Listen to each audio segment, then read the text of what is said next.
3-1-3 day at LCA, injuries taking their toll, Cade for Rookie of the Year, Isaiah Livers minutes, and another game of one-on-one. All of this and more on the Pistons Pulse. Hello and welcome to your go-to Detroit Pistons podcast, the Pistons Pulse, co-hosted by me, Bryce Simon of Motor City Hoops, a former D1 hooper, current high school coach, teacher, husband, and father of 3 amazing kids, and Omari Sankofa II, Pistons beat writer for the Detroit Free Press. Omari, we got a special episode for the listeners this week as we're recording this in person during my first visit to the city of Detroit. We're right here at the MGM casino where Bryce and his wife are staying this weekend.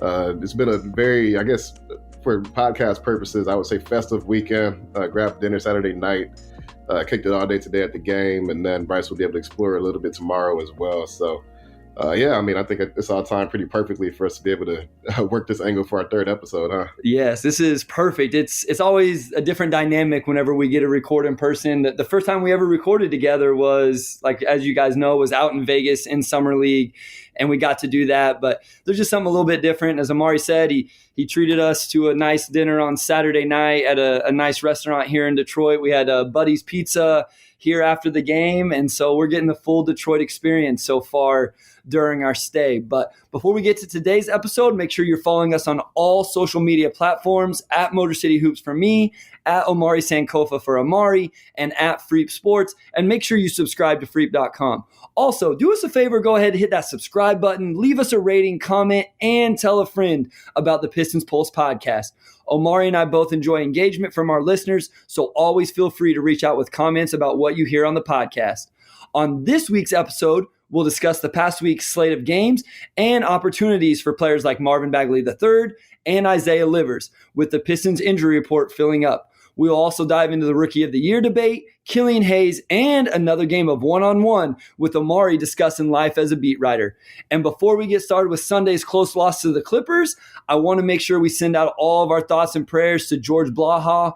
As many of you will know, by the time this is dropping, Blaha, the news broke on Sunday that he would be having a surgery, has some health issues. I think on Tuesday, when you're listening to this, is when that surgery is scheduled for. So just wanted to make sure the Pistons Pulse and the Detroit Free Press and everybody sent their best towards him. Absolutely. I mean, of course, as you all know, George Blaha needs no introduction. He's been the voice of the Pistons for 47 years, one of the most iconic play-by-play broadcasters out there, and just also a genuinely great person. So definitely prayers going out to him and his family as he undergoes a heart procedure on Tuesday. And we all hope that he'll make a full recovery and he'll be good to go again next season. Absolutely. So once again, all the best to George Blaha for a quick recovery, and we'll hear him as the voice of the Pistons again next year. Let's get to the game, Omari. It was, I don't know. So somebody was asking me about this, like, how was the crowd at LCA on Sunday for the Clippers? Coming back to town, Reggie Jackson, Marcus Morris, Luke Kennard. We'll talk about those guys a little bit because they did have really big games, but they asked about how the crowd was. I thought the environment was really good in LCA. It was obviously 3-1-3 day. I'll be honest, I didn't even mean to plan that for our first trip out here, but like a lot of things, this just all worked out perfectly. So what did you think about the environment at the arena in general before we kind of get into the specifics of the game? I thought it was cool. The Pistons, they've really kind of gone all in on these different types of events. Had a lot of stuff for Black History Month. They've had different collaborations with partnerships at the Martin thing last year. There's been a lot. Like, I'm just racking my brain trying to think of everything. And then for 3-1-3 day today, you have Babyface Ray in the crowd. You have 4-2 Doug. Cash Doll performed at halftime. Just a lot of Detroit flavor. They gave out 3-1-3 branded T-shirts. And the game started at 3:13 p.m. So they really lobbied for all of that, and they really wanted to do it up this year because they weren't able to do it last year. I think they were actually in Brooklyn on 3-1-3 day last year. So I think it was just cool to just sort of see that type of celebration today. It also just coincided with a few former Pistons being in the building, and Luke Kennard, Reggie Jackson, and Marcus Morris, and they kind of spoiled the party a little bit toward the end.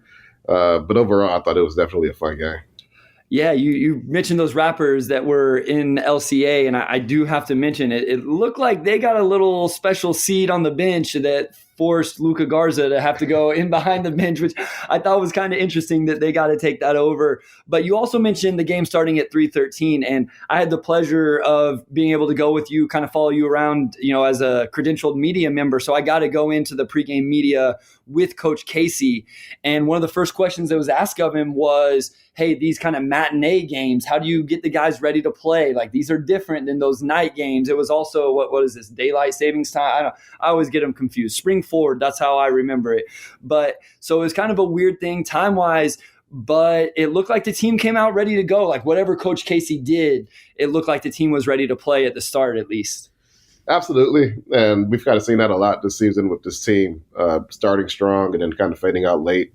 I do think that they have a little bit more of an excuse with so many rotation guys out now. But it's different. It's different when you watch an entire game and then you leave and it's still daylight outside. And I think we left the arena, it was probably around 6:15 or so.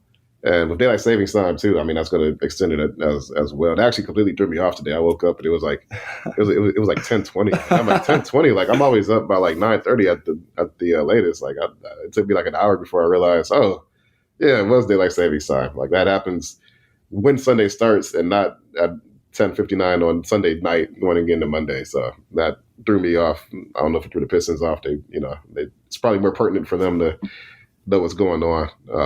And they did start the game off pretty well before they tailed off toward the end. So shout out to Luke, Reggie, and Marcus doing what they can to help the Pistons get some better draft odds. Yeah, they were.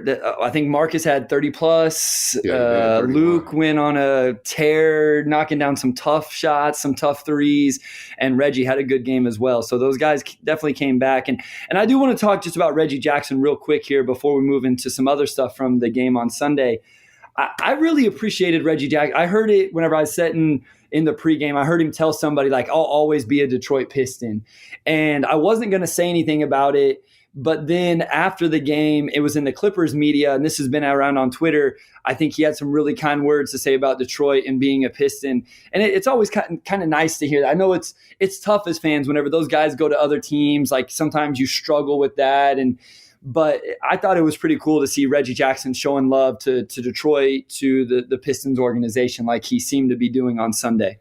Yeah, absolutely. Before the game, he was greeting members of the organization courtside. A lot of people were very happy to see him.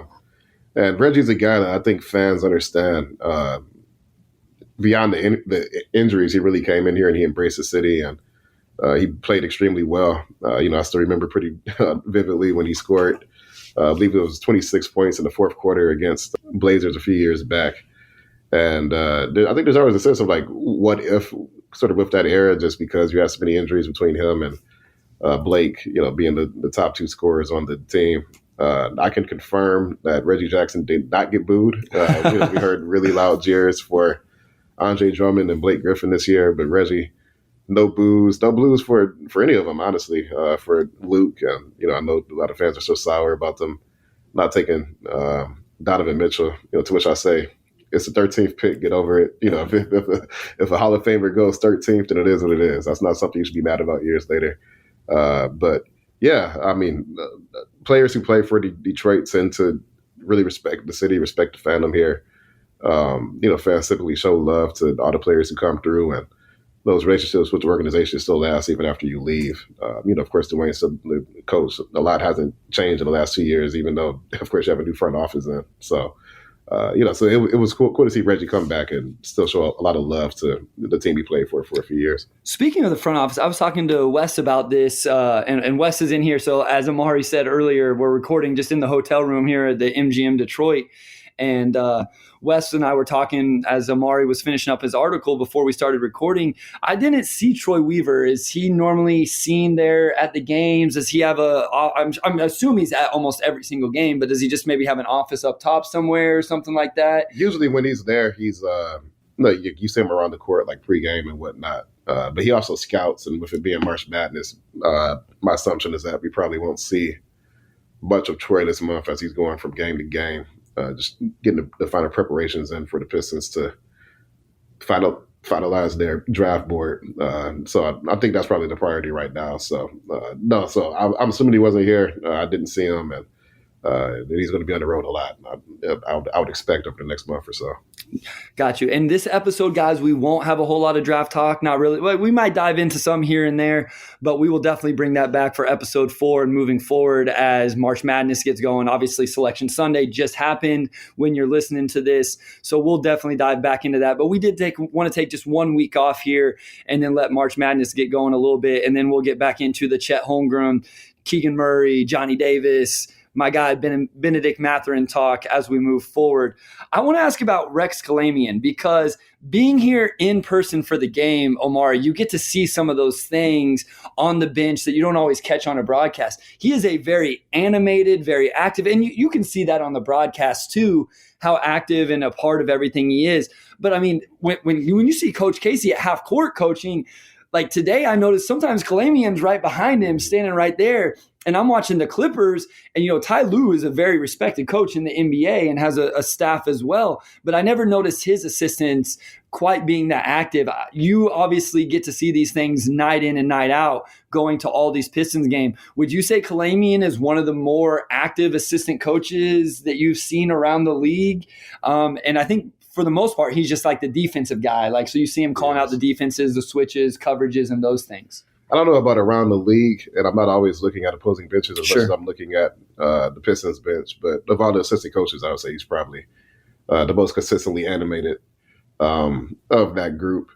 And some of that's just, like we saw him fill in for Dwayne a few times this season when Dwayne was away, handling personal matters. So, he has that green light. He has that trust to, get into guys and, dictate some of what's happening on the floor. And, and that's just like his disposition too. Like he carries himself like a lot of passion. I always enjoy talking to him on the sideline, or the few times he did interviews when Dwayne wasn't around. So that's Rex, that's how he carries himself. That's the energy he gives. I would still probably give the animated assistant award to Taylor Jenkins. He's with Memphis now, but that's when he was still under Coach Bud with the Bucks. The bench was about to get up, and I forget what happened, but he stood up and he blocked the entire bench, so that guy he didn't get a take or anything. So I would still give him the award, but I'm sure Rex could also pull a maneuver like that if it came down to it. So. We saw Coach Casey pretty animated on Sunday as well. He was getting after a little. Not for my guy Cade Cunningham. He wasn't arguing any calls for Cade, but he got after it a little bit. He had a nice challenge that was overturned. Let's talk about the game just a little bit in terms of Saddiq Bey. So I believe this is back-to-back games where we've seen Saddiq not get a lot of minutes in the fourth quarter. He didn't play at all in the fourth quarter on Sunday, and then it was either Friday or Wednesday. I know you won't know which day it is, Omari, because you never know what day it is. But one of those games, he didn't play essentially the whole fourth quarter and then just got in right in the last 30 seconds or something like that. Let's just stick to Sunday. Why do you think that was Sunday? You think it was Isaiah Livers was playing well? That's a guy we'll talk about in the next segment. I just find it interesting that, a second-year guy like Saddiq, and it wasn't even like he's been playing bad. He's been racking up assists or rebounds. Maybe the shot hasn't been fallen as much as what it was a few weeks ago, but it's not like he's playing bad.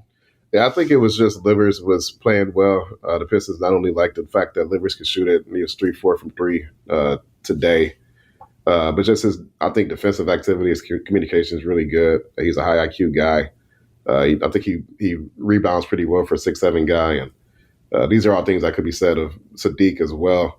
But I think just from the standpoint of the Pistons are shifting philosophy a little bit down the stretch, wanting to just find opportunities for some of the players who haven't had that this season. And, of course, Livers recovering from the foot fracture he suffered in the Big Ten tournament a year ago.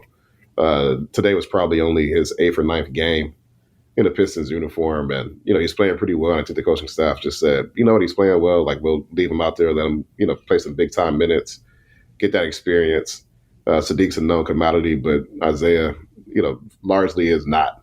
He has his college body of work, obviously, but they want him to get those game reps, and they see him as a guy who could stick around for a while. So I don't think it was an indictment on Saddiq by any means, but him and Isaiah, probably play the same position. And this time around, I think coach staff just said, we'll go ahead and ride Livers, see what he can do. And Livers did hit some pretty big shots tonight. So he certainly lived up to the expectation I think was set for him. Absolutely. And we'll dive a little bit more into Isaiah Livers in a little bit, Cade Cunningham, Marvin Bagley. I want to talk about just LCA a little bit because You asked me whenever we walked in today, Omari, obviously guys, we're recording this Sunday night after the game. You asked me what I thought of it, and I realize I'm biased, guys. I haven't been to a whole lot of NBA arenas. This was only my third NBA game ever. So I'm not saying I have a whole lot to compare it to, but like I really fell in love with LCA. Like it's downtown. I like the restaurants around like the outside perimeter of the arena. I like the brick on the inside. I thought, it's nice. Like I just in general, I really liked it. I even liked the little things. I tweeted this out, like when you're looking at the screen, you get a little screen on the back side of it, so you don't have to look all the way up. If you're a little bit fortunate enough, we had some pretty close seats to the court. So I just think, I know people like the Palace of Auburn Hills and probably have some nostalgia with that, but I just wanted to say, like, I really like Little Caesars Arena. I don't know where it ranks kind of compared to other arenas you've been around, as you've hit probably every arena in the league, but I did just want to take a second to hit on that. I thought it was awesome. I thought it was a cool experience. My wife, who's not even a huge NBA fan, she loved it, loved the experience. I thought it was really cool. I like the LCA a lot. It's definitely one of the newer arenas. I think the only arenas that are newer are Fiserv Forum in Milwaukee and then Chase Center in San Francisco. So it's a pretty new arena. And I like it. Like I like the way it's laid out. Like you have all the dedications to just like Pistons and Red Wings history when you go through the concourse. I like the restaurants we have in the arena. How you can just kind of, it's a place you can just kind of chill and hang out. Like there are times when the arena or the actual arena bowl looks a little bit emptier than it actually is, because you have people who are just out and about. You can watch the game from so many different spots in the arena. I think it's a really nice arena. Like I grew up going to the Palace of Auburn Hills. Like when I was in college, there would be like a random Wednesday or Thursday where I'm like, okay, the Pistons and Magic are both bad. Like the ticket's $15. It's like an hour drive from me. So last thing I'll just go in and watch the game. So I've spent a lot of time at the Palace.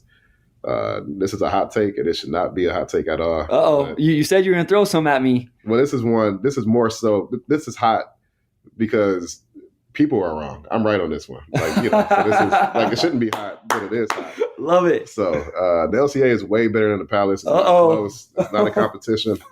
Like the Palace, you would drive out there, you would watch the game, and then you would go home. There's like a TGI Fridays 10 minutes from the arena. There's only one place to park. You can only park in the parking lot, and you have to pay $20-$25 to get in. You couldn't find street parking. There was no street parking. The only thing in the city of Auburn Hills was the Palace. The only reason why you would go to Auburn Hills was for the Palace. It's a half hour there. Like without traffic, it's like 25 minutes. With traffic, like everybody's off work. It's like 45 minutes to get in. And people will say, yeah, but the crowd was always great. And people supported them more in Auburn Hills than they did in They're Detroit. good, right? And I'm like, well, that's because you stopped going to games after they became bad in 2000. Like your last game was in 2008. So that was still during the sellout. You weren't going in 2014 and 15 like I was when I was like a bored college student. Like, I don't watch basketball, so I'm just go.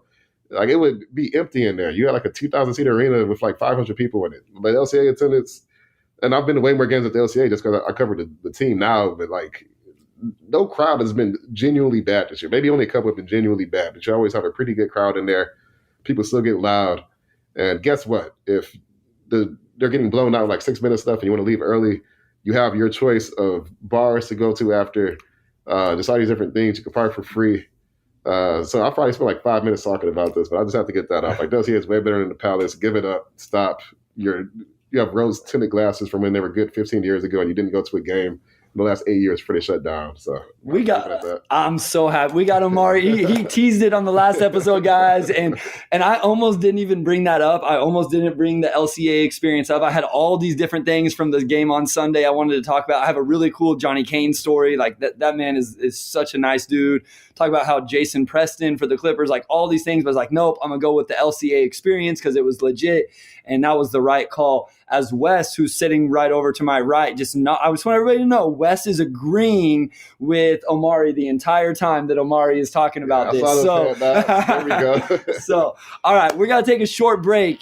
We all got to regroup here because Omari threw a lot at us right there. So we're going to take a short break. When we come back, we'll dive more into some Piston storylines, including Isaiah Livers, Killian Hayes, Marvin Bagley III, and the Rookie of Year race.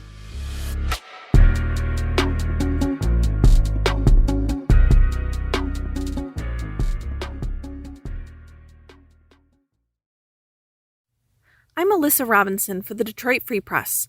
When you wake up every morning, what's the first thing you do? Check your email? Me too. And when you sign up for our daily briefing newsletter, you'll get all the latest news sent directly to your inbox so you can wake up and be ready for the day.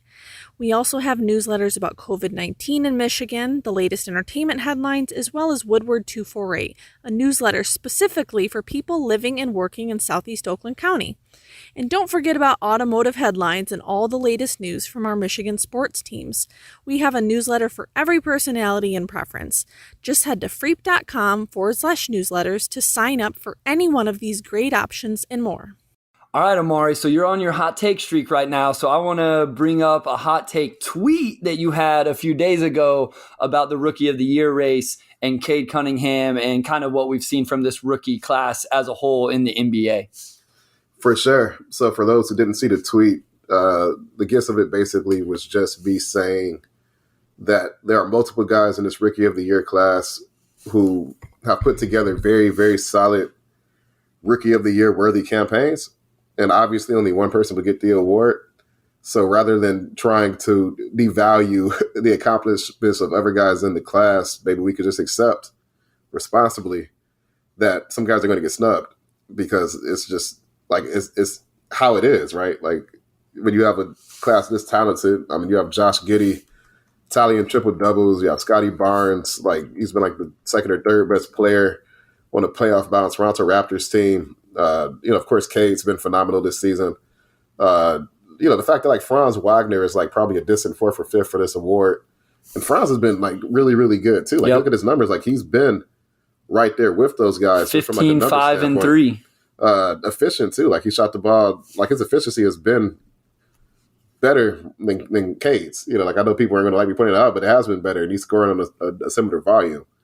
So like all those guys are worthy of the award, and it's just kind of funny to see people on the internet say, "Well, it's this guy, and it's not close. It's that guy, or it's not close." It's like, no, it is close. It is close. Yep. Like you can make a case, and I think Cade, like especially, I mean, he's averaging like 23 points a game. During this like stretch for the Pistons where they've won like 6 of their last 11. Like it's certainly done enough to win the award, and really it's probably a 2-man race between him and Evan Mobley at this point. You could argue 3-man race, those two guys, and then Scotty Barnes. Only because Josh Giddey's been hurt. And, Franz, he's been good, but I do think those other guys have been better. So we could call it a 2 or 3-man race, eliminate the field a little bit. But all of those guys still have strong cases to do it. And I don't think it's out of a take, but I knew people would disagree, so you kind of have to play it a little bit. But it's just been weird for me to see fans going on social media and say, oh, it's Evan Mobley and it's not close. Like, Cade plays for a losing team, yada, yada.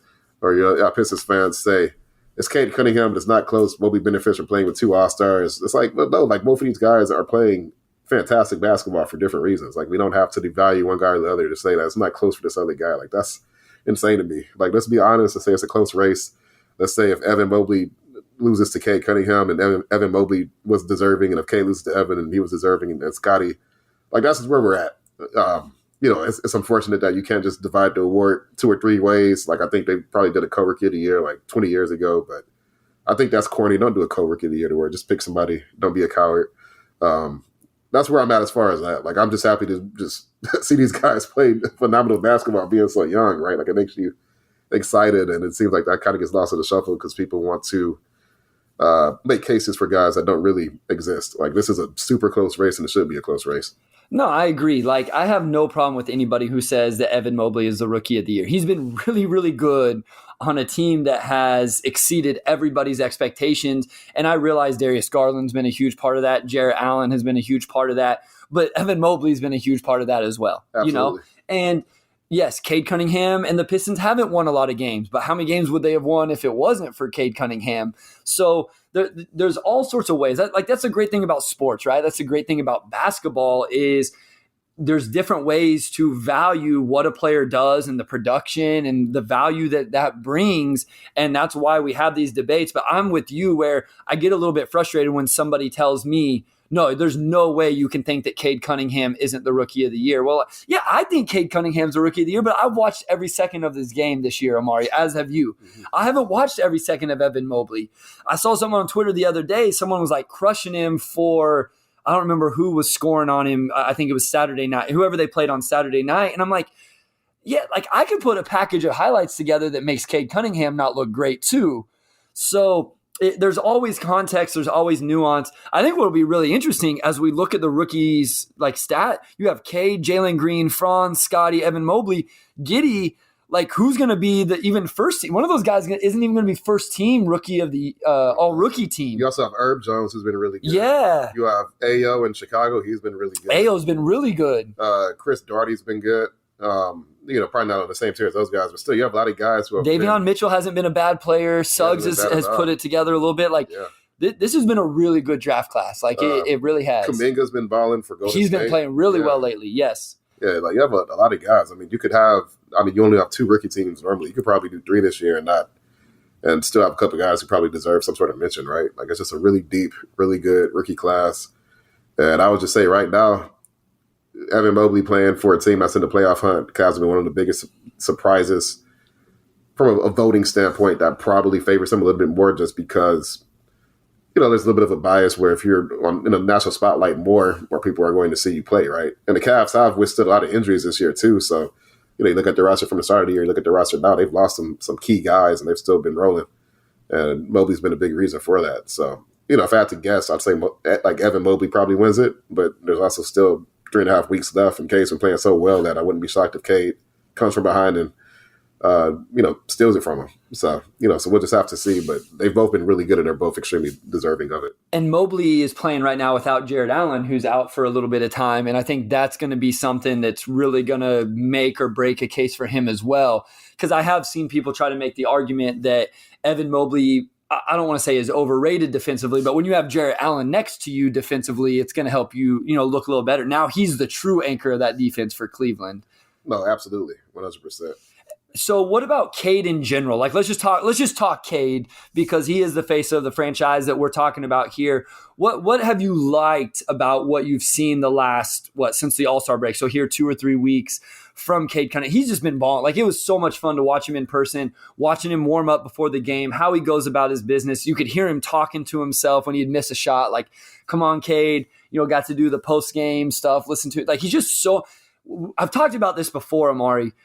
He seems so mature in everything he does, but then you get to see it up close like I finally got to on Sunday, and it's all real. Like there's just a maturity about the way he does everything.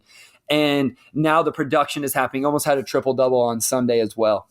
Yeah, he did. The thing about Cade coming out of Oklahoma State, I think 2 things really stood out. And they're 2 pretty broad things, honestly. One is that he just does everything, like the leadership, but also just the way he's able to score. The way he's able to prod the defense. He's got the post-up game. He's got a floater. He can hit every type of 3, whether it's step back, pull up, spot up. Like he just does everything on offense. Like he's got great vision. Like we've seen just the full Cade experience, I think, over the last month or so, where he could just impact the game in so many different ways. Even when the shot's not falling, he's making defensive plays. He's still, passing the ball. Like he rebounds exceptionally well for a guard or wing or whatever you want to call him. So one is just the pure production. But I think 2 is just how well he's able to command the game, especially late.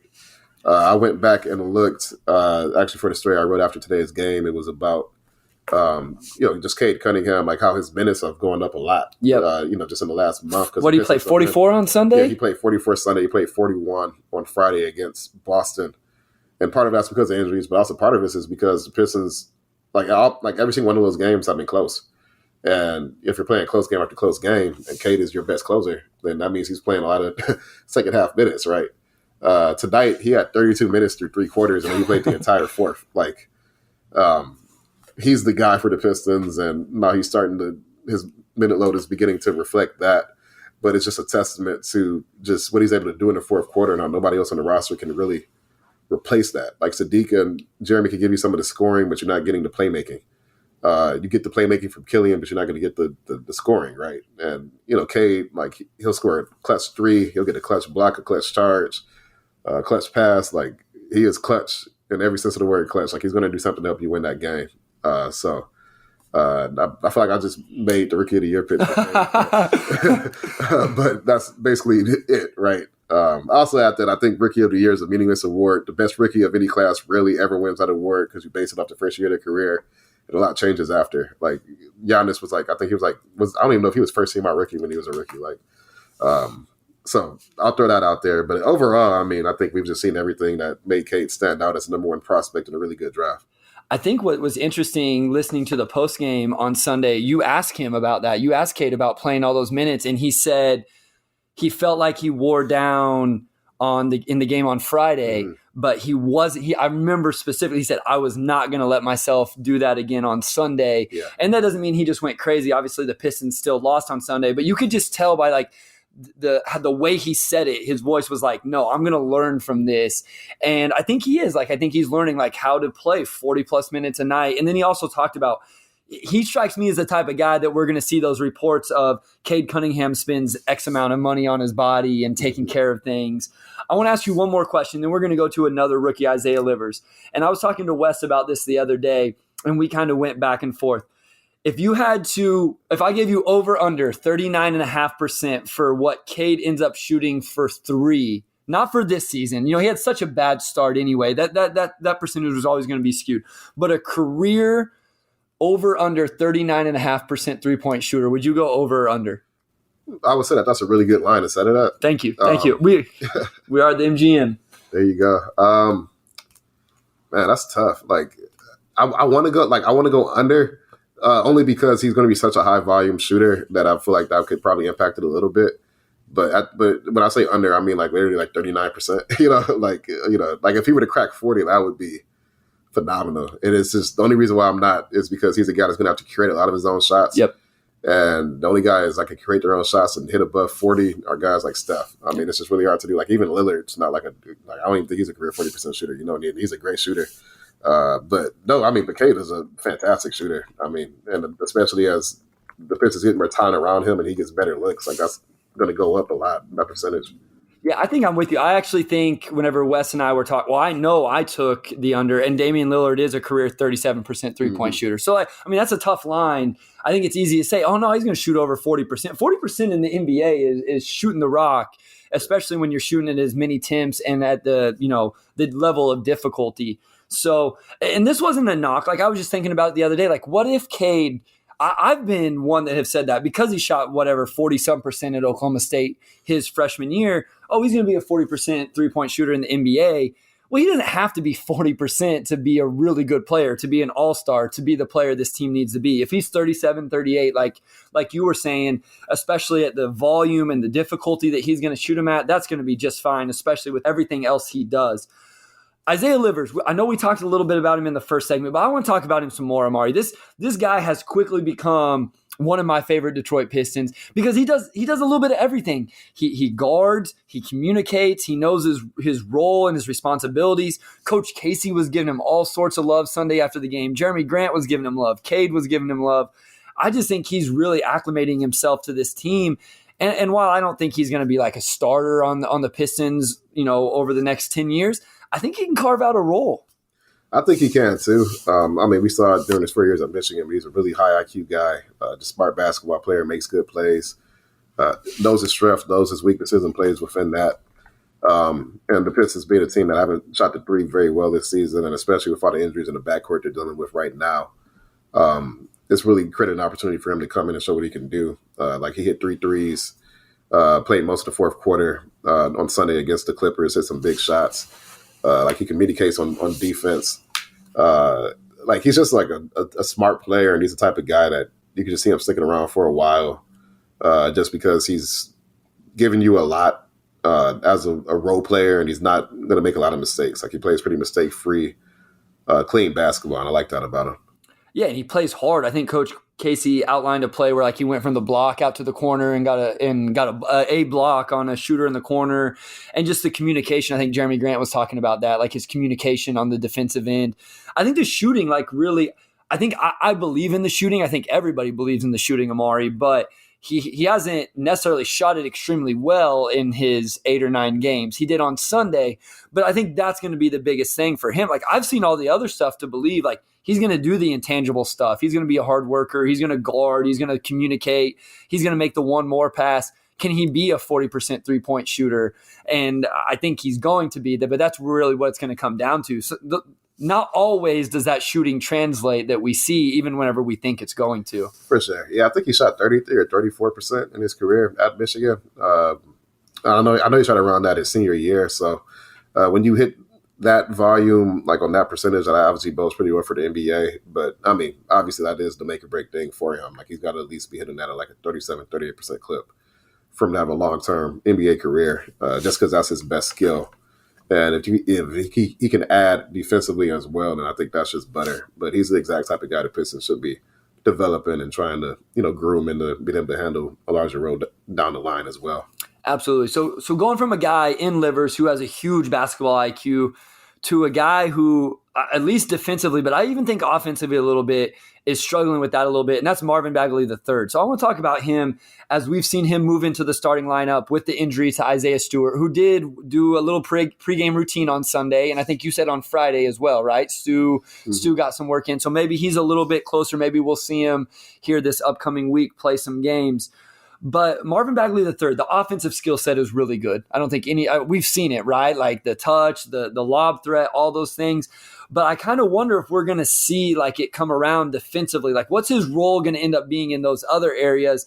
Because, yeah, like a guy that can score is super valuable, but you got to be able to hold your own on the defensive end. You got to be able to run the sets. Like I've highlighted him messing up a baseline out of bounds play. I thought he was actually the guy that messed up the play either on Wednesday or Friday, the sideline out of bounds play that I think everybody blamed Coach Casey for, but I think it was actually Marvin that messed up his, what his responsibility was.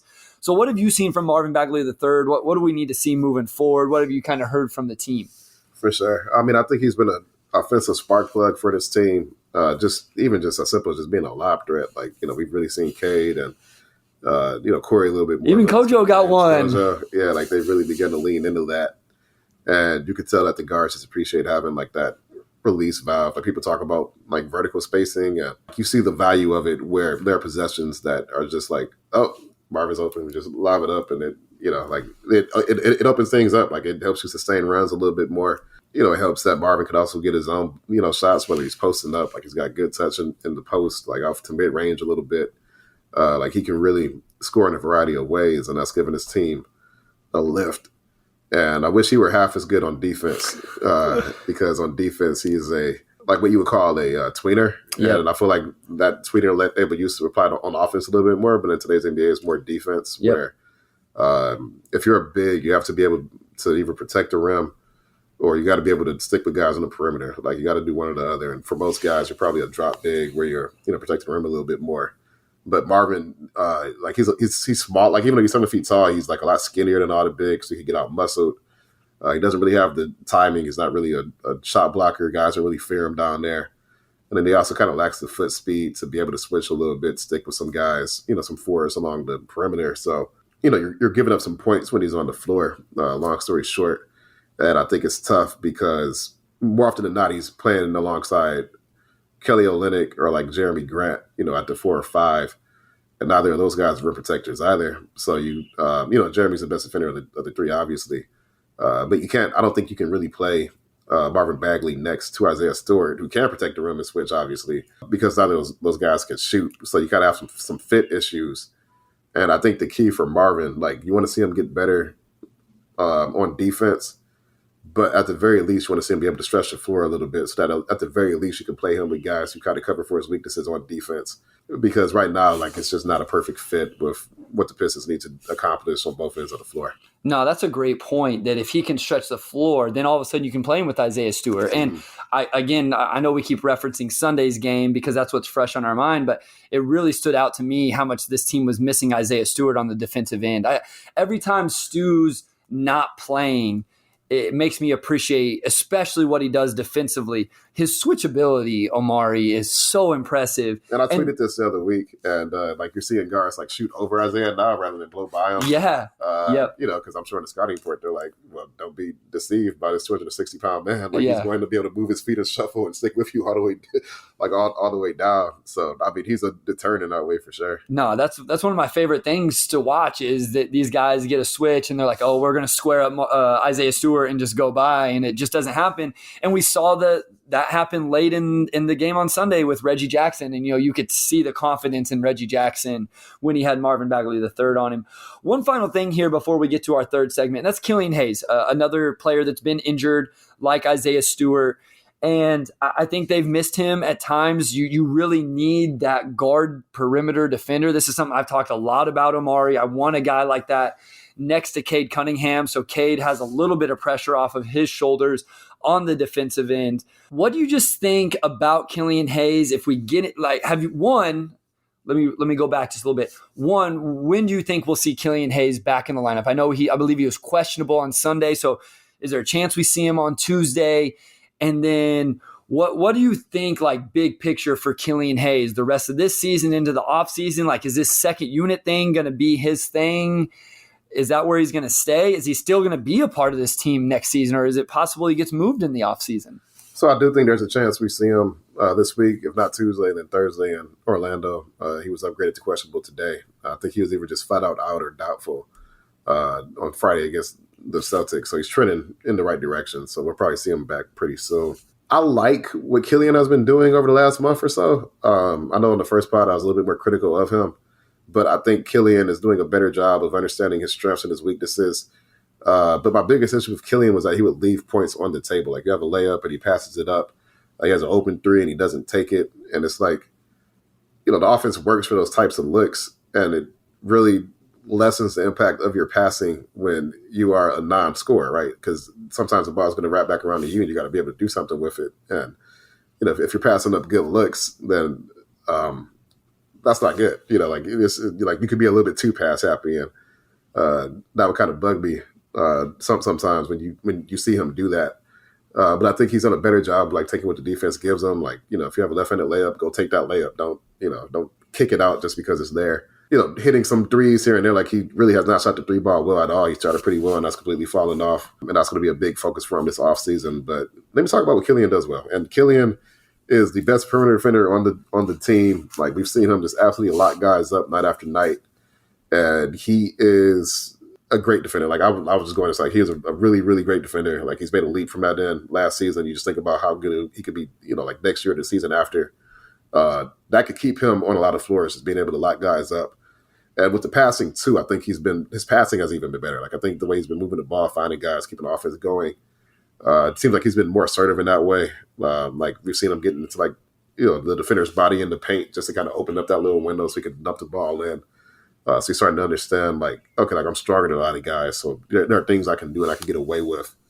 And he's kind of applying that mentality he has on defense, on offense, I think a little bit more, taking way more shots in the paint. He's not a great paint scorer as far as efficiency, but obviously that's better than nothing, right? He is taking those shots, he is making some of them. So that's good. The swing skill for Killian, and Dwayne Casey said this as well, is him being able to knock down threes. You can be an inefficient paint scorer if you can hit threes at a high clip and at a high rate. And he's always been a good free throw shooter. I know he works with the three ball a lot, but he's just got a lot of mechanical stuff to clean up. I've used the Lonzo Ball comparison for him, as far as Lonzo also being a guard who's a good defender, can really push the ball in transition. Although I think Killian's a way better half-court passer than Lonzo is as well. And Lonzo doesn't get to the line at all. He's probably averaging, I haven't checked in a while, but he's probably averaging less than a free throw a game this season. But still, obviously, a very good point guard, and he was a big part of Chicago starting the season off extremely strong. So to me, that's still a potential outcome for Killian. And I think he'll be on the team next year. Unless a trade comes by where it's you just have to package Killian and you have to get that deal done. But what Killian gives you, those are not easy things to find. And if you can just get him to knock down open threes with consistency, maybe he's not a full-time starting point guard, but having a backup point guard who can defend and pass as well as he can, and still give you some scoring as well, is still pretty valuable. So I know people will talk about him being the seventh pick and whatnot, but it is what it is. It was a weak draft. And Killian can still, to me, I think he can still live up to that billing for sure. Yeah, so obviously Lonzo Ball's missed some games this year with a knee injury, but he was less than one free throw attempt a game this season in the 35 games he played, and he's barely over one for his career. I think the thing with Killian Hayes is I think sometimes we overblow the whole left-hand thing a little bit too much, Omari. Like, we've seen a lot of left-handed players get away with being left-hand dominant, and especially left-hand. Like, I feel like right-handed players that are super right-hand dominant, they have a harder time getting away with it. But lefties, there's just something about it. It's backwards for the defenders. So I think there's times where it hurts him, but I think it's okay that he's left-hand dominant. I think you can still work with that. We talked about this earlier today before the game. We were talking about Killian and how defensively he's confident, he's physical, he's aggressive. And you mentioned it, like just taking that mindset to the offensive end, like go be that confident, go be physical, and in the same way he is on the defensive end. And I'll still continue to say this, guys. I don't know if I've said it on the Pistons Pulse. I used to on the old podcast all the time. Like, I love when Killian Hayes plays with swagger. Like, give me the swagged out Killian Hayes playing with emotion and even a little bit of attitude, even if it comes off the wrong way sometimes. That's the Killian Hayes I want to see play, because I think that's when he's playing his best.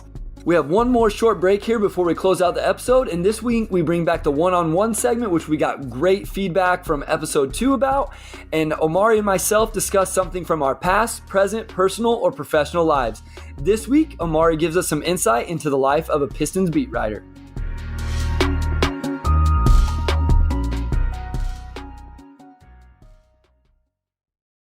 All right, hey, Carlos, just a quick idea. How about if I say, hey, this is Sean Windsor, and you say, hey, this is Carlos Morales, and I'll go, and then we'll go back. You want to try that?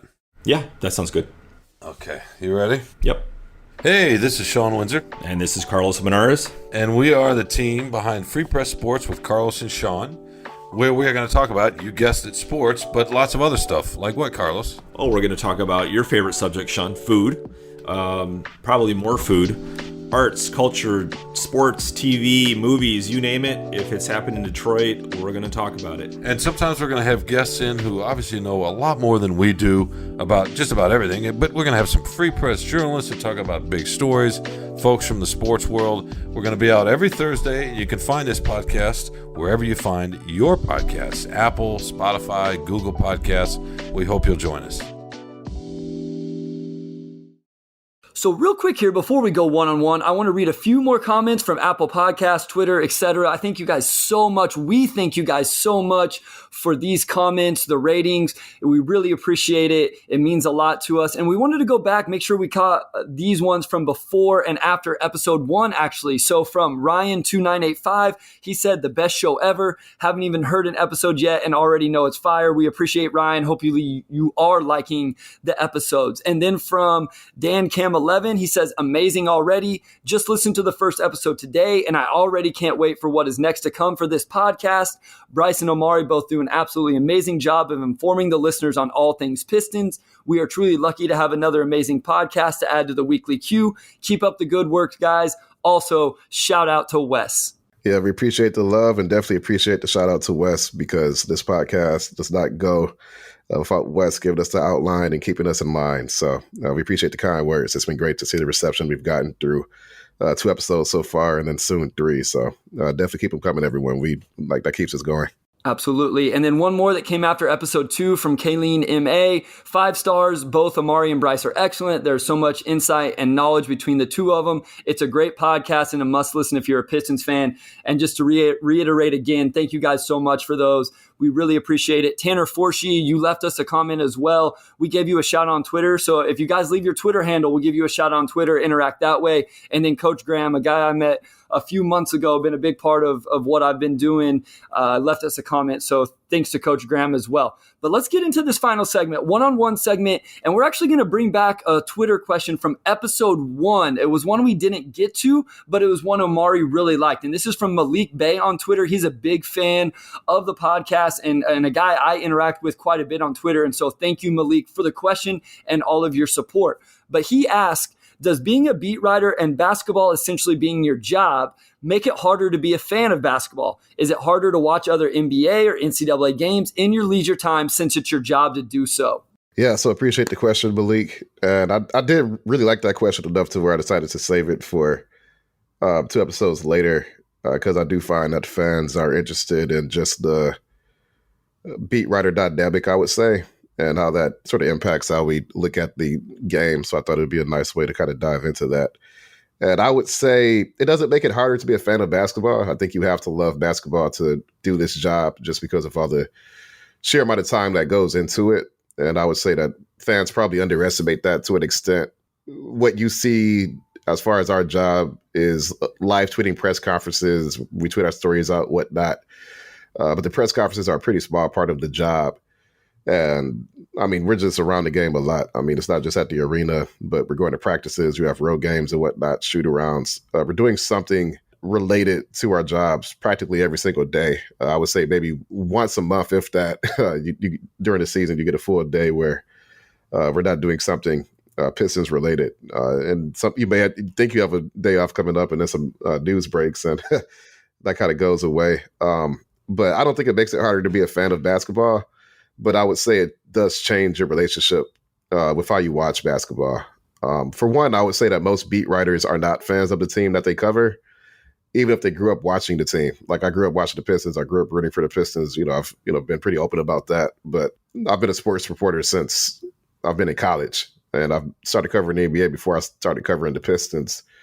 And when you begin doing that, it does change your relationship with the team and how you go about it. I would say most writers agree, like, it kills your fandom because there's a degree of, it's hard to be fans of actual people, right? And when you're covering these people every day, you have to be objective. You have a job to do. It does become your job, and it's pretty easy to turn that switch off. But with that said, I mean, I love basketball. Like, I'll still watch, games here and there. I covered the Grizzlies, so I still try to catch the Grizzlies whenever I can.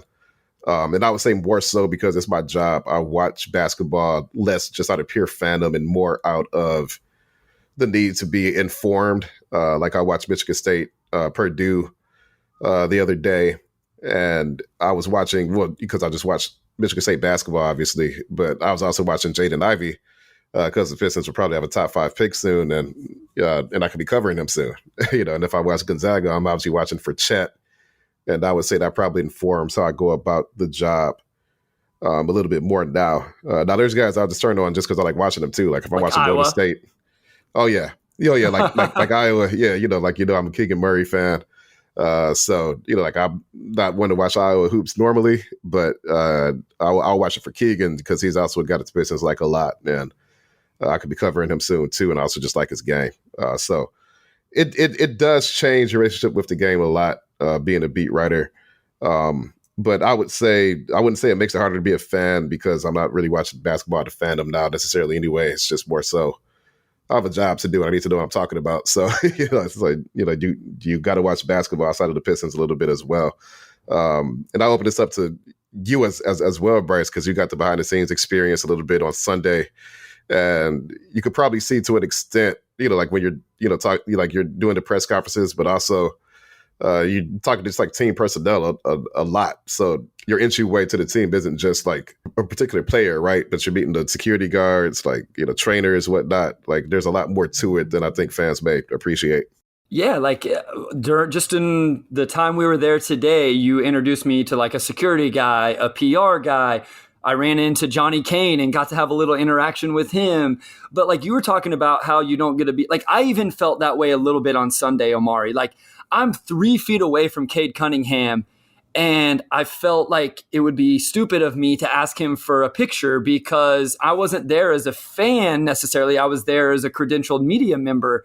And I'm like, is he going to think this is weird that a media member, I know I'm not technically a media member, but that's how I got there, was through the free press, is asking him for a picture.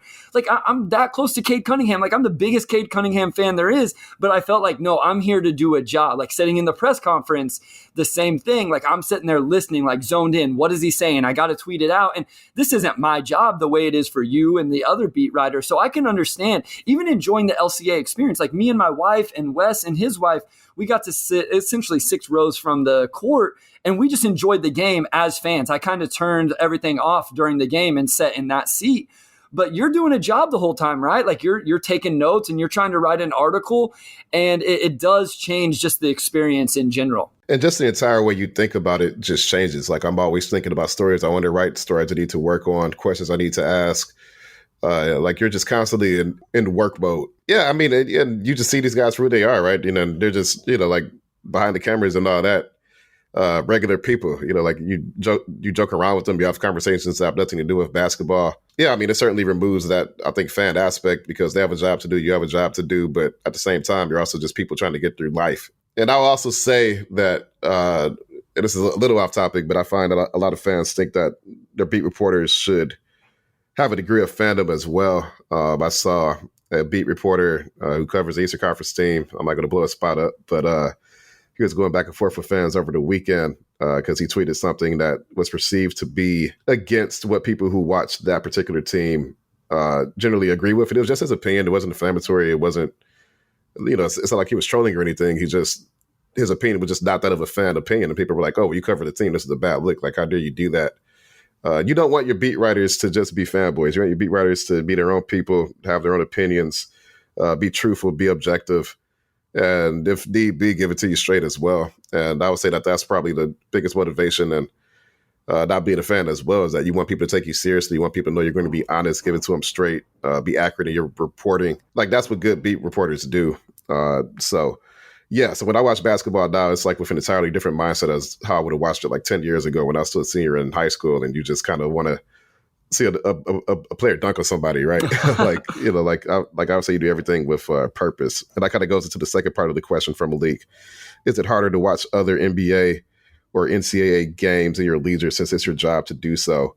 To which I would say, yes, it does, because we watch so much basketball, we spend so much time around basketball that when you get a night off, especially during the season, and maybe you've been on the road a lot, you just haven't been home as much, you're probably going to end up doing something different. You know, like I remember my cousin, he texted me last Thursday when Ben Simmons went back to Philly the first time. And, you know, it was about James Harden, it was about James Harden not playing that well. And I was just like, man, I'm not watching this game.